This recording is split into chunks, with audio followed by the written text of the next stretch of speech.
को प्रणाम। आवाज आ रही है? सर्वप्रथम इस सार्वभौमिक मानवीय मूल्यों पर आधारित ये जो कार्यशाला है, इस कार्यशाला में आना ही अपने आप में एक सौभाग्य का अवसर है।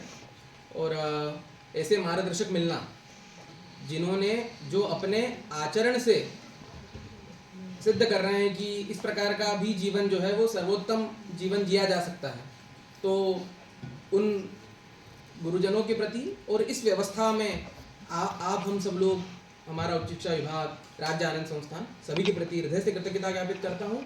और इस कार्यशाला के माध्यम से ये एक विषय नवीन जानने को मिला कि हमको जो है वो समझ के स्तर पर जो सही समझ है उसको विकसित करने का निरंतर प्रयास करना चाहिए, क्योंकि जो शिक्षा संस्कार है उसका एक छोर हम हैं।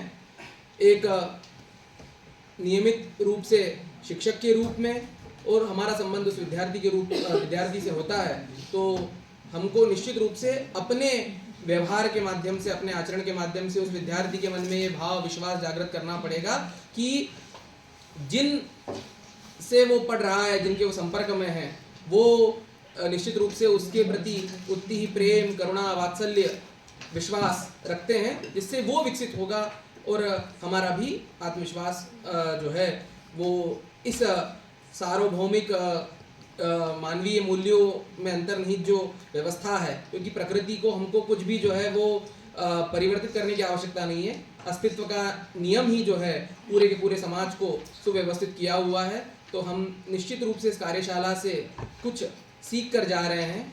और जैसा कि पात्रता की बात है, तो पात्रता जो है वो विकसित करने का प्रयास इस कार्यशाला में हुआ। अब हमको इन शिक्षाओं के माध्यम से आगे बढ़ना चाहिए। स्वराज संस्थान जो ये व्यवस्था कर रहा है, इस व्यवस्था में आगे भी हम लोग सहभागी होंगे। और जिस प्रकार के मानवीय मूल्यों की चर्चा की है, हमारी भारतीय ज्ञान परंपरा में महाभारत जैसा एक महत्वपूर्ण ग्रंथ लिखा गया, वहाँ पर विदुर जो है एक वाक्य में जो है वो धर्म के सर्वस्व को बताते हैं कि आत्मनः प्रतिकूलानि न परेशान समाचरेत, कि जो व्यवहार हम हमारे लिए पसंद नहीं करते, जो व्यवहार हम हमारे लिए अनुकूल नहीं समझते, उस व्यवहार को हमको दूसरों के प्रति भी नहीं करना चाहिए। तो यही जो है इस सार के साथ मैं आप सभी को धन्यवाद ज्ञापित करता हूं। आगामी जब भी मेरे योग्य जो दायित्व निर्धारित किया जाएगा, उसमें अपनी पूर्ण सहभागिता के साथ उपस्थित रहने का प्रयास करूंगा। सभी को हृदय से आभार।